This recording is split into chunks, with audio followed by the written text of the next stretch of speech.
C'est l'heure du rendez-vous de la mi-journée sur la télévision nationale. Bienvenue dans Rendez-vous de midi de ce 7 novembre qui vous réserve une part littéraire, bien entendu, avec notre chroniqueur Osseni Yaya qui nous ramène en plateau un écrivain, chercheur qui a abordé dans son ouvrage d'une soixantaine de pages la décentralisation, un sujet qui fait bien entendu l'actualité au Bénin depuis le début des années 2000. Le regard du citoyen Tojo Julien Hondolo est à découvrir en même temps que son ouvrage dans un instant, un ouvrage assez riche et qui plante le décor de la décentralisation et met en exergue également certains aspects tels que la pauvreté. Nous y reviendrons dans un instant avec le chroniqueur littéraire et son invité du jour qui est un doctorant. Nous aurons le temps de le présenter de long en large. Notre expert en agriculture rentable est également avec nous sur ce plateau, sans ses lunettes bien sûr aujourd'hui.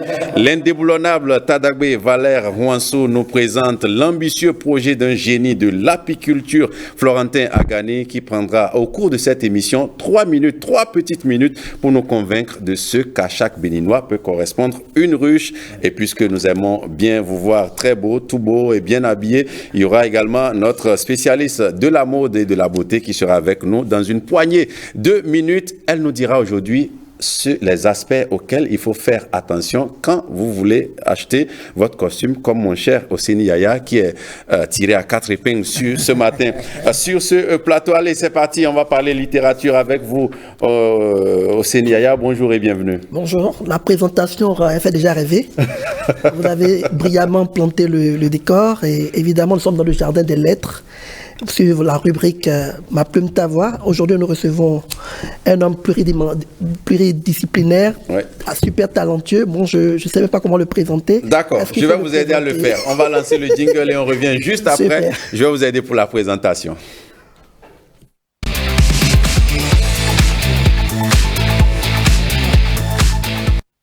L'homme qu'on reçoit aujourd'hui, Osseni Yaya, c'est un vieux routier des universités, doctorant, on va dire, en économie coopérative, option coopérative et développement durable à l'Université africaine de développement coopératif. Monsieur Tojo Julien Hondolo est écrivain, chercheur de nationalité béninoise. Il est également conférencier, formateur et auteur de plusieurs ouvrages, dont un a retenu aujourd'hui notre attention, à savoir Décentralisation et pauvreté au Bénin. Quel avenir? C'est simplement le regard d'un citoyen modeste qu'il porte sur ce sujet, comme je l'ai dit, qui fait l'actualité au Bénin depuis le début des années 2000, on va dire, début des années 2000, on va dire ça comme ça, qui a ouvert la page à toute une ère, hein, comme on a parlé il y a une trentaine d'années de la démocratie. Il y a eu également renouveau. Voilà, il y a eu également l'ère de la décentralisation et c'est important qu'il se soit penché là-dessus. Alors, je vais vous laisser maintenant aller, on va dire, entre les lignes avec lui de cet ouvrage pour mieux le présenter. Avant qu'on ne passe l'ouvrage au peigne fin, il va d'abord lire, parce que la rubrique, c'est pour inciter nos enfants à la maison à aimer la lecture. Donc, il va faire cet exercice, il va nous lire un extrait de cet ouvrage. À la suite de cette lecture-là, nous allons nous poser une série de questions pour la beauté de l'émission. Ah oui, d'accord, merci. Je vais lire à tout hasard un extrait, une page. Qui compte pendant que vous cherchez, hein, il faut dire que c'est un ouvrage, hein, pendant que vous cherchez la bonne partie, une des parties les plus intéressantes, c'est vous jetez un regard critique sur ce qui se fait dans les communes au Bénin sur l'ère du renouveau de la démocratie à la base. Oui. Vous estimez même que la décentralisation est un tremplin fertile pour le développement local durable à travers la bonne gouvernance des ressources locales d'abord, et l'appui des partenaires qui est toujours aussi attendu dans le système de décentralisation. Exactement. Et cela s'observe depuis, comme vous l'avez dit, depuis 2002, pour ne pas être trop chose, précisément en 2003, quand les premiers conseils communaux ont été installés au Bénin ici, où nous avons constaté que c'était quand même la joie, c'était quand même l'espoir. Et cet espoir n'est pas perdu jusqu'à aujourd'hui quand même. Mais nous avons vu aussi comment les partenaires techniques, même le gouvernement, tous les régimes qui sont passés se sont mis là-dessus, ont accompagné ce processus. Et on ne peut pas parler encore du gouvernement, du régime actuel, qui est en train de mettre même le turbo. Alors, ce que devrait être le cas au niveau même des communes.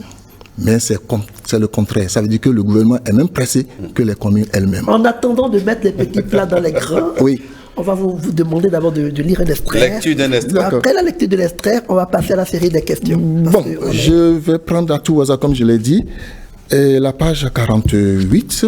48. Et à 50. 50 où j'ai parlé, j'ai jeté un regard sur la maîtrise, ce qu'il devrait faire. D'accord, on vous écoute. Voilà, la maîtrise de l'attractivité vers les villes. D'accord. Parce qu'on a observé que depuis l'avènement du renouveau de la décentralisation, toutes les villes, chefs-lieux de communes, ont commencé par attirer du monde. Super. C'est bien, mais c'est encore du travail à faire. Voilà.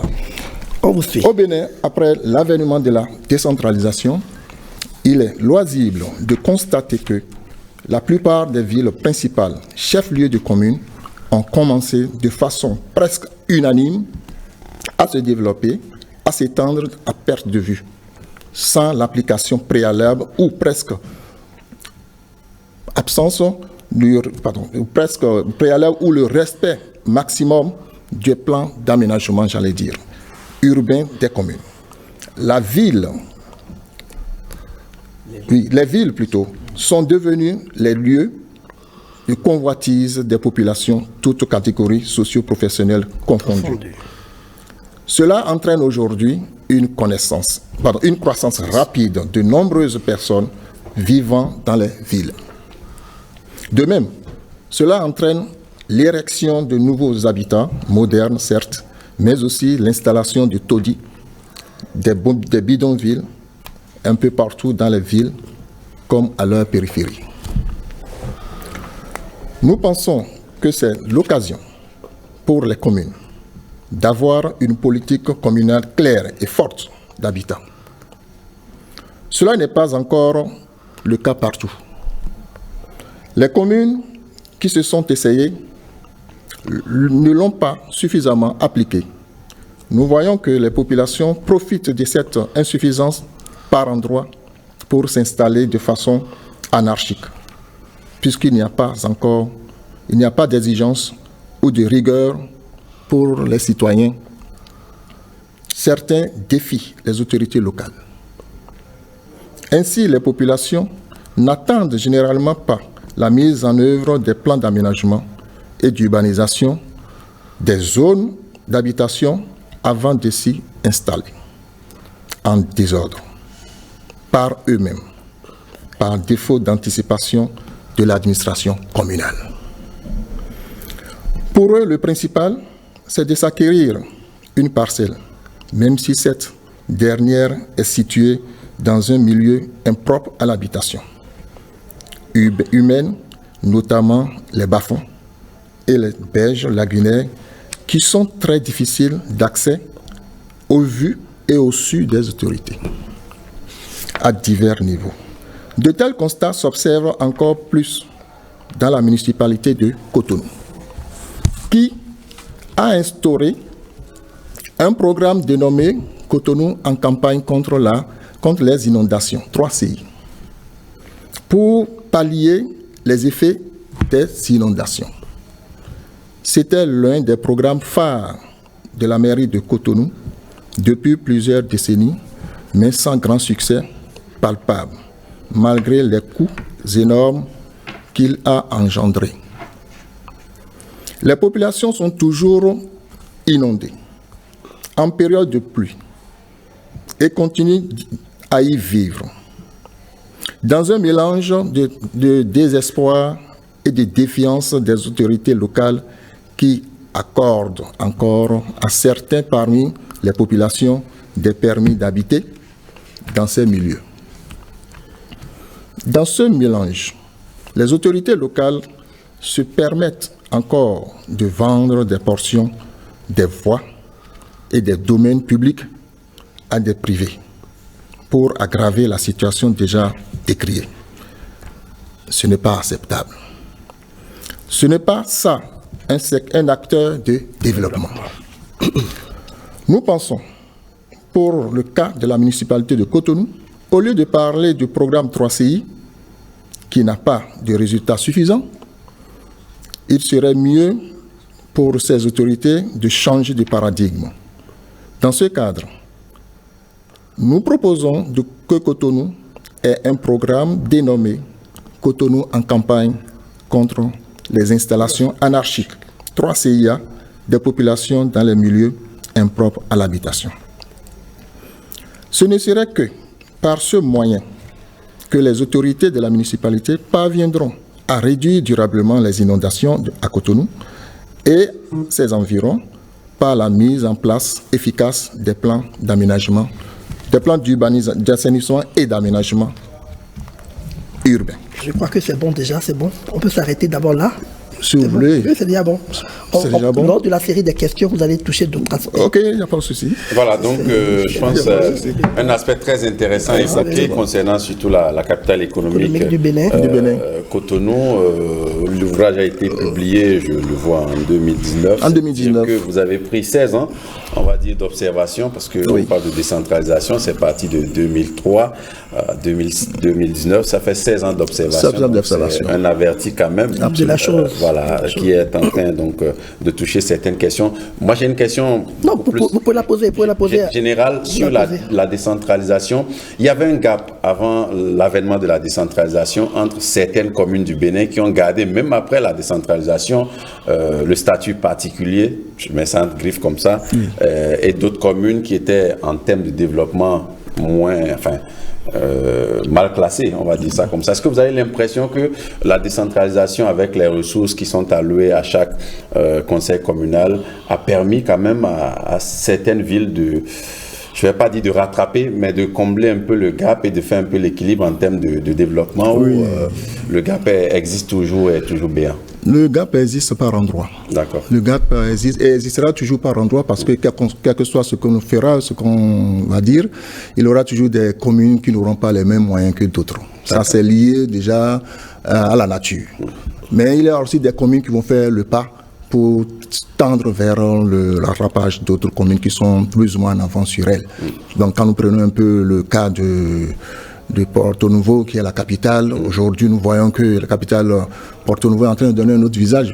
Pourtant, la capitale était la commune à statut particulier. Et les critères de statut particulier sont connus. Ça, là, c'est bien, c'est législatif. Voilà, la taille, l'économie et tout ça, là. Donc, c'est connu. Maintenant, il y a d'autres que la loi a intégré dans le statut particulier, comme la commune d'Abomey-Calavi, qui est déjà aux portes, qui est même un statut particulier. Maintenant, ça veut dire que ces communes ont un travail plus ou moins régulier à faire. Parce que statut particulier, ça veut dire que c'est une classification. Lorsqu'on vous sort d'une catégorie de groupe, ça veut dire que vous avez un effort particulier à faire. Et c'est ça que nous sommes en train de voir. Cet effort-là, c'est pas juste un label qu'il faut voir, mais le label aussi, il faut l'entretenir. La constance dans l'effort. Il faut l'entretenir. Donc, ces communes-là, si elles veulent rester phares dans le giron, dans le conseil de la décentralisation au Bénin, elles ont encore beaucoup d'efforts à fournir pour accompagner les efforts du gouvernement. D'accord. Et dites-moi maintenant, on revient maintenant au thème, décentralisation et pauvreté au Bénin, quel est l'avenir? Oui, maintenant, vous allez voir, j'ai parlé de pauvreté. Et là, je l'ai signifié dans l'ouvrage. La pauvreté, ce n'est pas une pauvreté monétaire. Ce n'est pas une pauvreté monétaire en termes de vous dire, voici ce de quel ordre donc? Voilà, je viens. Ce n'est pas de vous dire que le FMI a dit ceci, la Banque mondiale a dit ça par rapport à ça, voici, on a les pauvres. Non, ce n'est pas de cette pauvreté qu'il s'agit. Mais c'est la pauvreté liée à l'insuffisance de jouissance de tout ce que les autorités communales font et qui ne profitent pas aux populations. Alors, c'est à ce moment que nous sommes dans la pauvreté. Ça veut dire que vous faites des actions qui maintiennent encore les populations, qui n'atteignent pas les cibles, qui maintiennent encore les populations dans la situation de pauvres. Ça veut dire qu'il y a un problème. Il y a un problème. Donc, la pauvreté dont on parle, et sur toute la planète, ce n'est pas que monétaire. Des conditions de vie. Non, ce n'est pas que monétaire. Vous allez mettre des gens dans cette salle qui vont vous dire qu'il ne veut pas rester ici, qu'il préfère rester dans sa chaleur que de venir rester dans une salle climatisée. Lui, c'est sa conviction, et c'est vrai. Donc la pauvreté, vous savez, elle est relative. Et cette relativité doit être aussi observée dans les comportements, dans les agissements, dans les faits et aussi au niveau économique. D'accord. Nos enfants qui vous suivent veulent savoir par exemple la différence entre décentralisation et décontraction. Ah oui, la décentralisation, ça c'est une manière de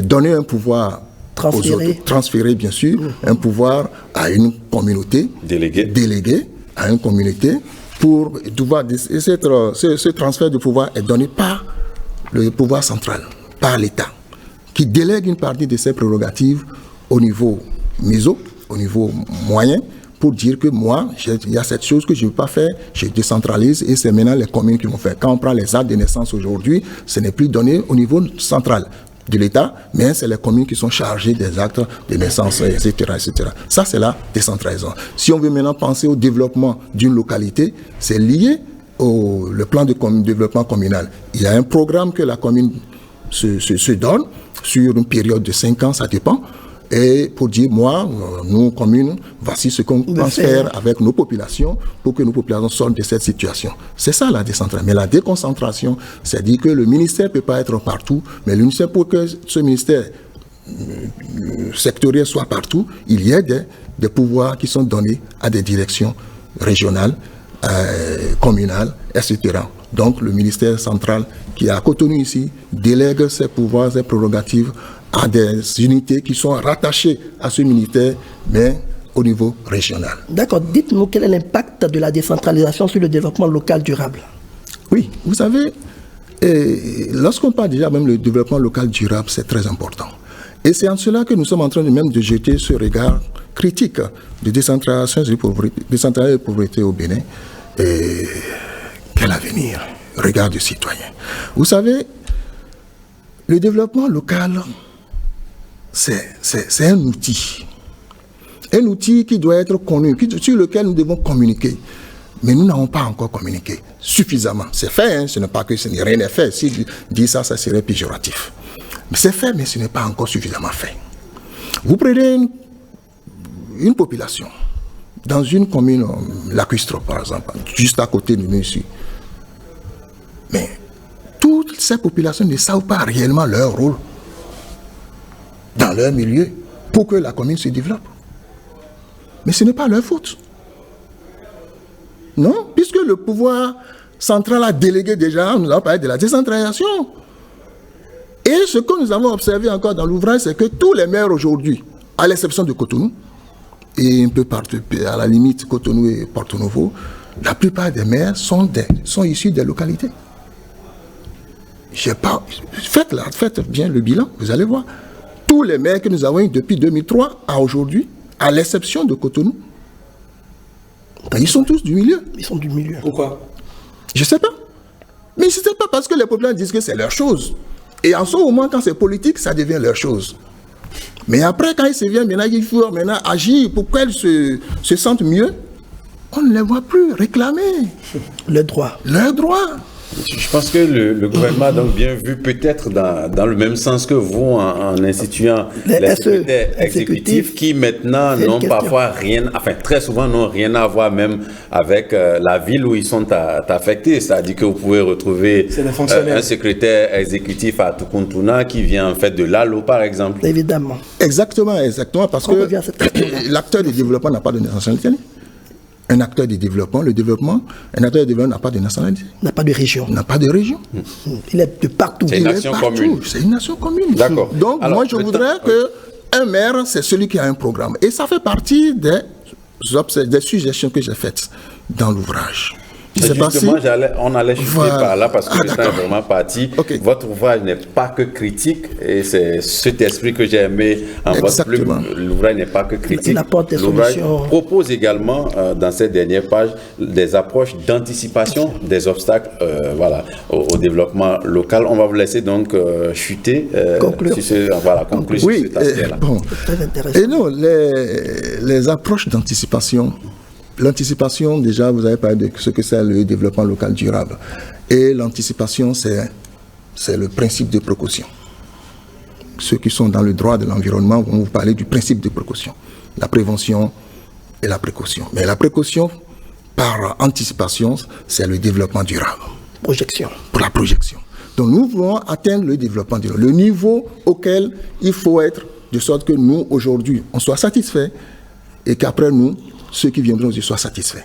C'est ça l'anticipation. Et c'est en cela, vous avez parlé des SU tout à l'heure. C'est une réforme à apprécier. Parce que tous ceux qui sont SU ne sont pas issus des régions.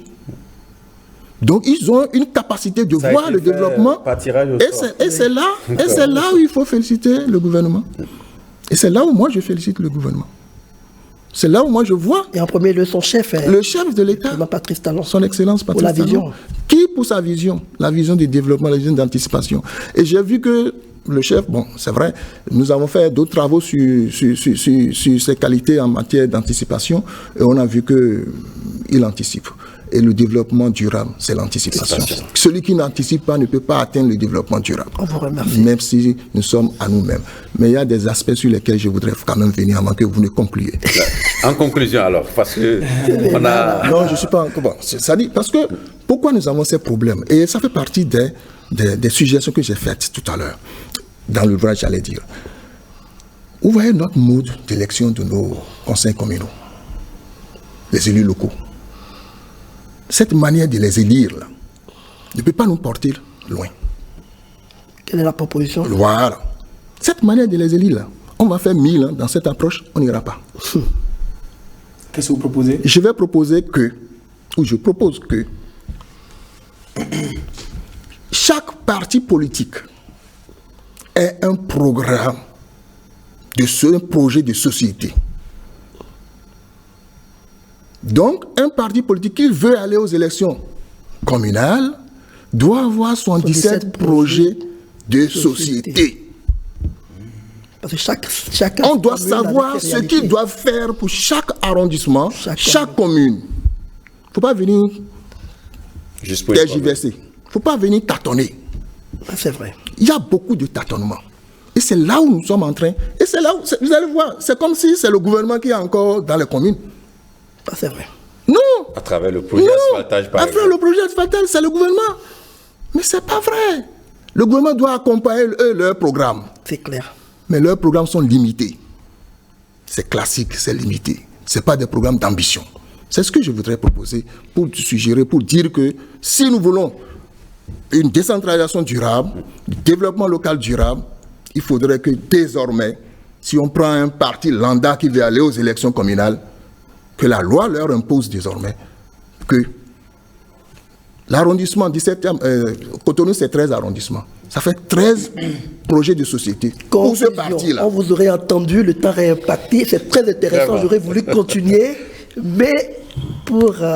des raisons de temps, parce que... Non, la conclusion, je voudrais chuter pour dire que décentralisation et pauvreté... Les enseignants sont comme ça, hein. Décentralisation et pauvreté, vraiment, c'est... Moi, je vais profiter de ce plateau, de cette occasion qui m'est offerte quand même, et dire merci au chef de l'État pour sa vision. Merci au chef de l'État pour sa vision. Pourquoi je le dis? Parce que le développement, c'est une vision. Merci, on vous aurait entendu. Et cette vision de développement local et de décentralisation, moi, je l'observe. Et pour le moment, je l'observe bien. Merci. Merci beaucoup. Merci beaucoup. Et la vision, il faut l'anticiper. Et il est en train d'anticiper. D'accord. Merci beaucoup à vous pour cette brillante présentation donc, de votre ouvrage paru il y a 4 ans maintenant. Oui, vous avez là, pris 16 ans, on l'a dit, oui, pour pouvoir observer cet outil qu'est la décentralisation que le Bénin a adopté depuis le début des années 2000-2003. Plus précisément, merci donc pour cet exposé. On va vous trouver d'autres plateformes. Oui, je voudrais juste... Oui, si vous le permettez, je voudrais juste préciser que cet ouvrage a été réédité au Bénin. Sinon, la première édition, c'était en 2018. En Allemagne. Et ça a été publié aux éditions universitaires européennes en Allemagne. D'accord. Donc, c'était juste une précision. Un sacré travail donc fait. Merci beaucoup Ousseini Yaya de nous avoir amené ce singulier écrivain-chercheur donc Todio Julien Hondolo donc qui a fait un brillant exposé comme je le disais sur la décentralisation béninoise. Quel avenir, comment anticiper pour mettre fin à la pauvreté et rétablir complètement donc cette question qui frappe certaines populations jusqu'à ce jour. On va maintenant parler d'un autre aspect, voilà, avec, bon, c'est aussi le développement toujours, hein, avec notre cher Valère Tadagbe-Hwanso, comme je le disais, aujourd'hui sans ses lunettes, j'ai un pincement au cœur parce que je le reconnais mieux quand il est dans ses lunettes. Il nous présente aujourd'hui, comme je le disais, un génie de l'apiculture qui va prendre 3 petites minutes pour nous convaincre de ce qu'il est possible que chaque Béninois ait une ruche. Je sais que vous n'en avez pas, mais il va vous convaincre. En 3 minutes, on va le suivre. Il va nous convaincre de ce que c'est possible que Regina, que Ousseini, que Valère lui-même, s'il n'en a pas encore, et que moi, Bruno, que nous ayons tous une ruche. C'est parti pour 3 minutes pour convaincre.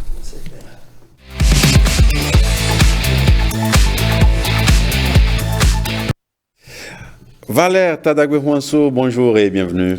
Bonjour mon frère, c'est comment? Très bien, ça va. Okay. Alors, vous nous parlez aujourd'hui de Florentin Agani, un jeune béninois, un génie, comme moi je l'appelais, parce que j'ai suivi son développement, c'est vraiment top. Comment l'avez-vous rencontré? Parlez-nous brièvement de lui avant qu'on ne regarde la vidéo. Bon, déjà, Florentin, c'est un petit frère parce qu'il a fait l'Université nationale d'agriculture. Et quand nous on a quitté depuis des années, ils sont venus. Et je l'ai remarqué sur les réseaux sociaux de par son dynamisme, de par son engagement. À chaque fois que je vais dans le septentrion, puisqu'il vit dans le septentrion, il prépare, il met les petits plats dans les grands, il prépare le terrain, il communique, il fait... Pour accueillir le doyen. Voilà, pour accueillir le doyen.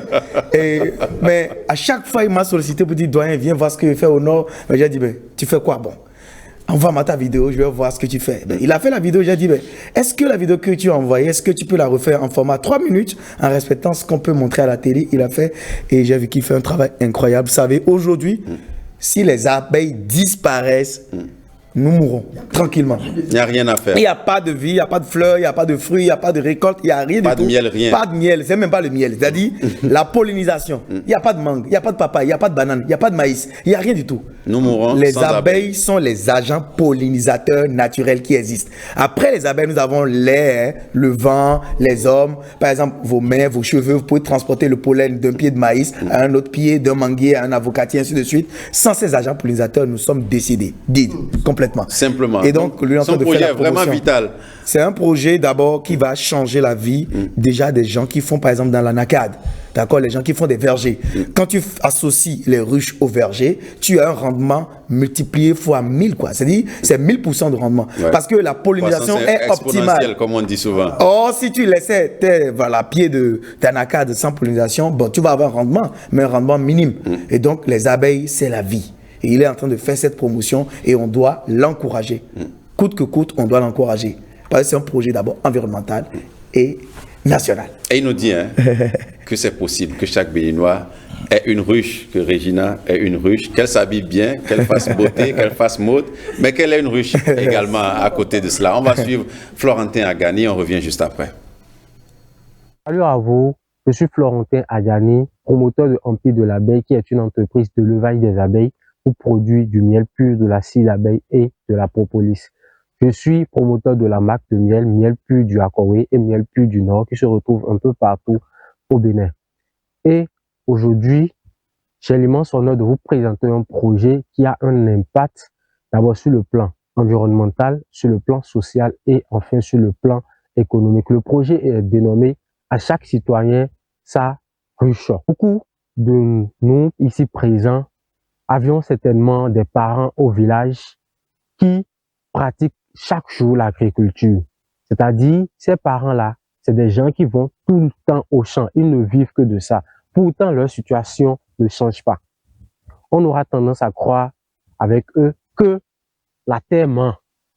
Mais non, rassurez-vous, la terre ne ment pas. Seulement, lorsque vous exploitez de manière intelligente et réfléchie les ressources de la terre, lorsque vous embravez des spéculations agricoles qui sont capables de faire accroître, d'optimiser vos rendements. Et parmi ces spéculations agricoles, il y a le levage des abeilles, l'apiculture, les fruits, les légumes et même certains céréales que nous consommons, que nous voyons tous les jours, dépendent à 80% de la pollinisation que réalisent les abeilles. Donc, vous comprenez que si vous avez les abeilles dans votre champ, sur votre ferme, votre rendement va forcément augmenter du fait de l'accroissement de la pollinisation. Lorsque vous avez les abeilles sur la ferme et que vous êtes conscient que les abeilles se nourrissent du nectar et du pollen, des fleurs, des plants, vous allez protéger ces différentes cultures pour qu'il n'y ait pas de déforestation. Par ce fait, vous allez conserver le carbone du sol, éviter les émissions de gaz à effet de serre, donc éviter les réchauffements climatiques. Sur le plan économique, avec une seule de ces ruches, vous avez la possibilité de produire 10 litres de miel, 2 kilos de cire d'abeille et 500 grammes de propolis. C'est vu tous ces avantages économiques, sociaux et environnementaux que nous avons décidé d'initier le projet de parrainage de ruches dénommé à chaque citoyen sa ruche. Le projet va consister à l'investissement en apiculture en achetant des ruches sous forme de parts qui seront installées sur notre ferme. Et nous allons faire ensemble le suivi. À la récolte, nous vous faisons appel, nous faisons la récolte ensemble et sur la base d'un contrat, nous partageons les récoltes. Voilà, donc un projet bien ficelé et surtout avec des prévisions chiffrées. C'est extraordinaire ce travail statistique et cette projection de génie qu'il nous fait comme ça dans sa vidéo. Alors lui, il a pris 3 minutes pour nous convaincre. Vous allez prendre 2 minutes pour, Alors, merci pour appuyer donc voilà, les explications de votre... voilà, on va dire quoi, votre poulain, votre ami, voilà, votre devancier, bon, pas votre devancier, c'est vous qui sont devanciers plutôt, votre poulain. Alors, vous allez nous dire ce que vous pensez de ce qu'il a dit dans la pratique. Est-ce que c'est faisable? Est-ce que c'est possible? Est-ce que c'est pas aussi trop ambitieux? Ce n'est pas du tout ambitieux parce que déjà, ça fait partie des projets concrets vers lesquels les gens peuvent supporter. On sait que si j'ai un champ de maïs et le rendement optimal quand j'utilise les semences traditionnelles est de 1,5 tonne à l'hectare, j'associe les ruches, j'ai un rendement de 3 tonnes, 4 tonnes, c'est possible. Et nous oublions tout ça et on bombarde tous les jours les produits phytosanitaires, les produits chimiques de synthèse. Et ces produits-là sont nocifs aux abeilles. Ça les tue. Ça les tue. Et le danger qui nous guette aujourd'hui, c'est que nos agriculteurs qui sont dans les villages utilisent des produits qui ne sont même pas homologués, qui ne sont pas autorisés par le gouvernement. D'accord. Et ces produits transitent par des voies. C'est pas des produits certifiés. Et quand on utilise ça, ça fait du mal aux abeilles, qui sont nos alliés. Et donc, je crois que c'est un projet qui est tellement concret, facile à faire. Je fais une caricature. Champ de tomates, 1 hectare. Rendement 10 tonnes. Abeilles associées, 50 tonnes. Tu choisis quoi? Tu récoltes encore le miel. 10 litres de miel que tu peux récolter sur un an. 10 litres, le miel, c'est combien au champ? Peut-être si c'est 500 francs, qu'est-ce que tu as fait? C'est pas rentable. Le champ est là, tu récoltes la cire d'abeille, la propolis et le miel. Alors, tu peux même prendre ce miel-là pour récolter, mettre ça chez toi à la maison. Tu sais que c'est du miel naturel, sans additifs, sans sucre, sans rien. Bon pour ta santé. En plus, pour avoir des ruches comme ça, ça n'atteint même pas 50 000. Ça n'atteint même pas 40 000 les ruches comme ça. Alors moi, je crois que c'est un projet, même si c'est pas à faire contrat avec lui, tout téléspectateur qui pense au bien-être même de l'environnement peut choisir un fermier X qui n'a pas les moyens, il achète et le dote de ces ruches. Il peut prendre des orphelinats, les doter de ruches, prendre des fermes, des jeunes qu'on voit un peu, qui se démerdent. Bon, toi, je te donne cette ruche-là, installe ça pour booster ton rendement. On voit là où il y a des fruitiers sauvages, on met des ruches là pour l'environnement, pour que les abeilles puissent butiner les fleurs, polliniser pour la pollinisation de l'espèce. Et voilà, voilà. la protection de l'environnement. Et donc, je crois qu'il y a même des organisations internationales qui militent pour les abeilles, qui ne font même pas le tiers de ce que ce jeune homme qui n'a même pas les moyens est en train de faire. Il y a des organisations qui ont des budgets de millions de dollars, qui ne peuvent pas faire des choses comme ça. Ils sont dans des conférences, dans des séminaires, dans des formations théoriques, en train de bavarder à longueur de journée sur climatisation. Mais il est dans le concret là. Je défie cet ingénieur agronome qui va me dire que les abeilles ne contribuent pas dans l'accroissement de la position des anacardes. Ça a même été prouvé scientifiquement et le ministère de l'Agriculture a investi des milliards pour la promotion de cette pratique agricole. Et donc je crois que c'est l'occasion rêvée pour les agripreneurs, pour les cultivateurs, les agriculteurs de vraiment faire la promotion de l'association de l'élevage des abeilles et puis de la production végétale. Ça va de pair. À chaque citoyen sa ruche, c'est possible. Oui, c'est très possible et c'est concret et c'est tout de suite, on doit prendre la décision pour sauver notre environnement. Et c'est rentable. Et c'est très rentable. Alors, merci beaucoup à vous, Tadagbe Valère Rouansou. Donc, vous avez été là avec nous. Hein. On est revenu sur ce projet très riche et bien réfléchi donc, de Florentin Agani, que nous saluons d'ailleurs ainsi il nous suit. Il doit être à Parakou, c'est ça? Il doit être à Parakou, il doit être câblé devant sa télé parce qu'il doit montrer à ses parents, je passe à la télé. Salut Florentin, salut vraiment et merci donc pour ce projet qui a été vraiment savamment présenté. C'est vraiment brillant. Vous avez un mot à dire là-dessus? Oui. Parce que j'ai un mot à dire. J'ai un mot à dire parce qu'il a évoqué un aspect tout à l'heure. Il a évoqué un aspect qui est très important. Et très important pour le développement et le développement durable dont on a parlé tout à l'heure. Il y a des produits phytosanitaires qui sont impropres, qui ne sont pas bien à être utilisés, mais qui sont utilisés. Et moi, je voudrais ajouter pour dire, parlant des abeilles, moi j'ai lu des passages où les abeilles sont les ouvriers pour le développement des êtres humains. Ah. Les abeilles sont des ouvriers pour le développement des êtres humains. Donc, un allié fort. Donc, c'est pour dire que ce projet est à soutenir. Et je demande tous les conseils, tous ceux qui sont dans le développement local, d'assister à ces genres de projets pour booster le développement, création d'emplois, protection de l'environnement, l'écosystème, biodiversité, tout ce qu'il y a, il a déjà souligné ça. Il faut accompagner ce projet et ces genres de projets, des jeunes encore. Merci beaucoup, merci beaucoup à vous, Antonio Julien. Vous n'êtes pas qu'écrivain, chercheur, vous êtes aussi acteur de développement. Ça se voit dans vos prises de parole. On va passer à la dernière rubrique de cette émission. Vous avez vraiment rogné sur le temps de la charmante Regina Diegou qui est avec nous, qui est restée vraiment patiente. Non, mais vous avez votre temps. Hein. J'ai peut-être exagéré en disant qu'ils ont rogné. Vous avez votre temps, ne vous inquiétez pas. En tout cas, comme vous le voyez sur l'écran, voilà, c'est une charmante dame bien coiffée, bien peignée. C'est loin d'être le cordonnier mal chaussé. Hein. C'est loin d'être le cordonnier mal chaussé. Donc, elle parle beauté, elle est belle, elle parle mode, elle est stylée. C'est parti pour beauté mode. C'est parti pour beauté mode.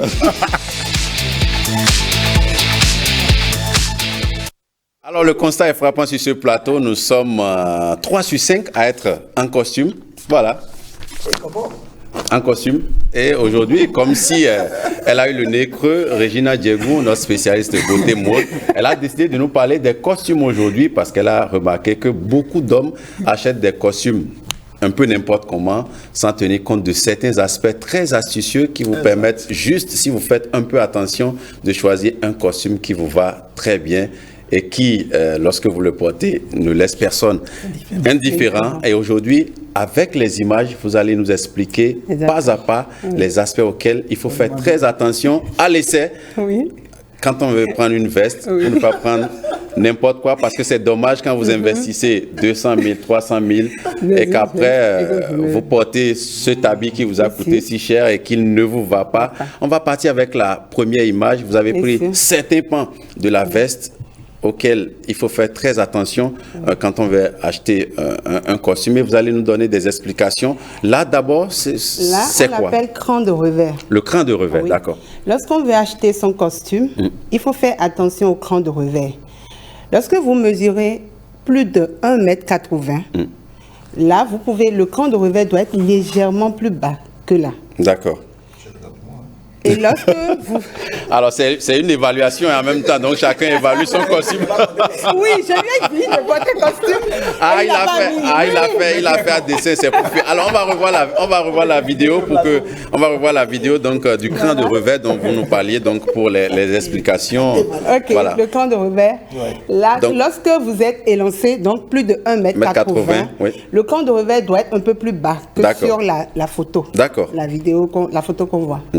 Mais lorsque vous êtes petit, c'est-à-dire moins de 1m80, pour un homme c'est petit, moins de 1m80, il faut que le cran de revers soit haut, c'est-à-dire exactement comme c'est là. Exactement, d'accord. Donc il faut faire très attention parce que visuellement, je dis toujours que tout ce qu'on fait en conseil en image, c'est que visuellement, on change l'aspect des choses. Visuellement, quelqu'un de petite taille qui met son cran de revers en haut, on aura l'impression qu'il est élancé. D'accord. Voilà.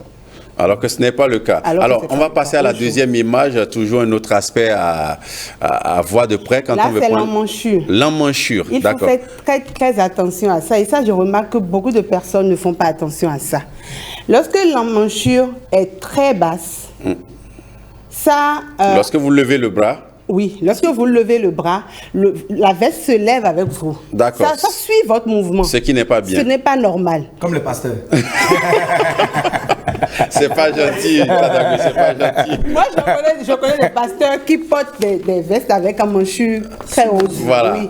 Et là, donc, même avec le bras levé... Lorsque vous achetez, oui, il faut faire... Avec le bras levé, le costume reste en place. Exactement. Là, la manchure est haute.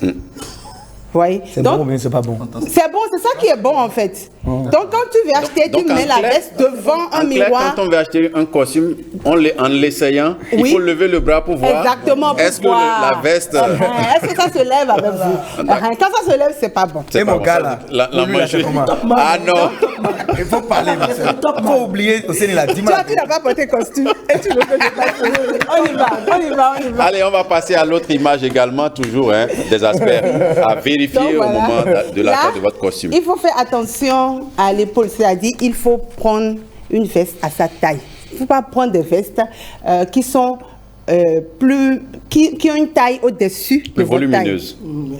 Quand c'est comme ça, quand vous mettez la veste et que vous êtes en mouvement, la veste a tendance à aller vers l'arrière. Vers l'arrière, d'accord. Donc, ce n'est pas élégamment posé sur vous. Un peu comme au moment des fouets au cours primaire, on avait l'habitude de retourner le kaki pour amortir un peu. C'est pour éviter ça qu'on fait attention à l'épaule. Pour que ce soit vraiment à votre taille. Donc, pour éviter que la veste soit un peu... Oui, que ça aille en arrière. En arrière. Comme c'est fait, c'est là. D'accord. Oui. Donc, faire attention également. Là, nous sommes sur les manches. Les manches, oui. Ça, beaucoup de gens font ça. Il ne faut pas que la chemise en bas dépasse plus de 1 cm la veste. D'accord. C'est vilain. Il a toujours dit à 3 cm. On a l'impression aussi. Quand c'est comme ça, on a l'impression que la chemise n'est pas à la bonne taille. C'est comme si la chemise n'est pas à votre taille. D'accord. Donc il faut faire très attention à ce que ça soit. La chemise manche longue en dessous de la veste doit devenir juste 1 cm. 1 cm. D'accord. Pas plus. Merci. Et il y a des fois où ça ne sort pas du tout. Du tout. C'est vilain aussi. Là, c'est vilain. D'accord. Donc il faut faire très attention à ça. 1 cm. Et pas plus. Et pas plus. D'accord. Autre aspect, maintenant, c'est là, nous parlons de l'arrière. Oui, là, c'est là. Vous disiez que le costume doit venir jusqu'au niveau du fessier. Oui. Voilà. Il y a des gens qui portent des costumes et c'est en haut. Et lorsqu'ils s'assoient, c'est pas. Il faut vraiment que ça descende jusqu'au niveau des fesses pour que ça soit un bon costume. D'accord. Alors, là maintenant, nous parlons des formes de veste, une fente, 2 fentes. 2 fentes. En fait, ce n'est pas un problème parce que c'est les fentes. Une fente, c'est les vestes américaines. D'accord. Donc, ça, c'est italien. Donc, les vestes à l'italienne, c'est 2 fentes et les vestes à l'américaine, c'est une seule fente. Donc, ce n'est pas un défaut. Tu peux acheter un comme 2. Ok. D'accord. Pour les boutons aussi, non? Oui, même chose pour les boutons. Il y a 2 boutons, 3 boutons. Justement, boutons, la transition, là, nous sommes sur les boutons. Quand vous en avez 2, vous nous dites qu'il faut... Il faut forcément, même quand on a plusieurs, il faut forcément laisser le dernier bouton ouvert. On ne ferme pas tous les boutons de la veste. D'accord. Le dernier bouton est toujours ouvert, quelle que soit la forme de la veste. D'accord. Et au moment de s'asseoir, on le verra sur l'image. Il faut ouvrir. Il faut ouvrir carrément les 2. Oui, le seul qui est ouvert là, qui est fermé, pour s'asseoir. Il faut l'ouvrir. Oui. D'accord, on verra peut-être le sujet qui va s'asseoir. Mais avant, on va voir la cravate également. Vous nous disiez qu'il faut ajuster la cravate avec la taille. Exactement, oui. Enfin, la ceinture, le niveau de la ceinture. Ça ne doit pas dépasser. D'accord. Lorsque vous mettez une cravate, ça ne doit pas dépasser la ceinture. Et ça doit toujours atteindre la ceinture, pas sur le ventre? Non, pas sur le ventre, ni après la ceinture. Ça, vous aurez l'air d'un clown. Il faut que au niveau... On peut revoir l'image. Non, non, c'est pas chic. Est-ce qu'on peut revoir l'image avec... là, il est assis. Vous asseoir en laissant le bouton fermé. Il faut toujours l'ouvrir. L'ouvrir. C'est plus beau à voir comme ça. C'est élégant. On est plus à l'aise. Exactement, c'est élégant, c'est chic, c'est joli. Mais lorsque vous fermez, ça se plie en fait. D'accord. Oui, mais quand on est debout, on peut fermer un bouton et laisser le Oui, tout mais derrière quand on n'a pas du ventre. Quand on a du ventre, il faut laisser ouvert. Il faut laisser ouvert, même debout. Hein. Même debout. Ah. C'est pas la peine de fermer. D'accord. Okay. D'accord. C'est bon. Alors, je pense qu'on a fait le tour des images. Maintenant sur l'achat. Ah oui, l'enseignant a une question. Ça va être la conclusion en même temps parce que là... Ce que vous avez montré, la présentation est très belle. Oui. Moi, je l'ai appréciée parce qu'il y a des choses que je ne connaissais pas moi-même. Okay. Mais je voudrais demander par rapport aux fentes. Il y a les fentes, une fente derrière, deux fentes. À l'américaine, c'est une fente, à l'italienne, c'est deux fentes. Oui. Il y en a aussi des vestes, des costumes qui n'ont pas de fente. Oui, ça, les smoking. Ça l'est? C'est des smoking. On a parlé de costumes aujourd'hui. Ah, d'accord. Donc, il y en a où le derrière est même plus long. Ça, c'est les smoking. Oui, ça, c'est les smoking. Peut-être que prochainement, on va parler des smoking. D'accord. Ok. Est-ce que vous, particulièrement, vous aimez voir les hommes en costume? Bien sûr. Oui. Pourquoi? Oui, c'est chic. Pourquoi? C'est chic. J'ai déjà répondu. Pourquoi? J'ai déjà dit c'est chic. C'est chic. C'est élégant, c'est classe. Là, il se mord le doigt. Hein, parce non, en fait, il n'a pas voulu porter parce qu'il pensait que j'allais le prendre comme exemple. C'est pour ça que moi, je ne vais pas me mettre dans sa bouche. Découvre maintenant, il découvre en direct que vous aimez voir les hommes en costume. Si moi, je commettais l'erreur de porter là, c'est sur moi, maintenant, il va dire voilà les mauvais exemples de Talagoué. Merci beaucoup. En 30 secondes chacun. Devant la télé nationale. On va s'occuper en 30 secondes. L'émission était très vivante, elle est très belle. Ma prière, la meilleure, c'est que le prochain invité soit aussi à la hauteur, qu'on s'amuse autant. Merci à Valère pour tout ce qu'il nous apprend. Merci à Mme Regina, notre habilleur conseil pour toutes ces astuces-là. Toujours bien habillé elle-même. Ça fait vraiment plaisir. Ouais. Tadagoué, votre mot de la conclusion en 30 secondes. En tout cas, Regina a une valeur sûre. Voilà. Ah, d'accord. Donc, sa conclusion, c'est sur Regina. Monsieur Rondolo. J'ai apprécié votre émission. C'est une très belle émission. Merci. Très belle émission qui, quand même, est très vivante et qui montre les choses d'actualité, qui parle des choses d'actualité, de la proximité. C'est une émission de proximité, j'allais dire. Et en ce qui concerne l'ouvrage, je pense, équipe sur la décentralisation, vraiment, je reviens encore là-dessus et je prie pour que beaucoup de choses se fassent encore pour que les difficultés des populations soient quand même réduites suffisamment au niveau des communes. Merci, soulagé. Merci. Et vous, Regina, on termine par la dame pour adoucir la conclusion. Avec un joli sourire. Non, j'espère juste que mes conseils seront pris en compte prochainement. Lorsque je vais ne vous inquiétez pas, on va faire les essais de costumes, vous envoyez les photos, vous allez valider. Merci beaucoup, Regina Diégou. Merci à vous, Seni Yaya, Tadagoué Valère, Wansou, et à vous, Monsieur Julien Rondolo, d'être passé ici pour ce numéro de rendez-vous de midi qui s'achève. On a toujours un pincement au cœur quand une émission prend fin, mais prenez le rendez-vous demain encore avec Yasmine Damata qui sera ici aux commandes pour un autre numéro du rendez-vous de midi. Mais ne quittez pas vos positions. Juste derrière, il y a Ghislaine Adimi qui va dérouler dans un instant la grande messe de l'information de la mi-journée de ce 7 novembre. D'ici là, portez-vous bien. Ciao.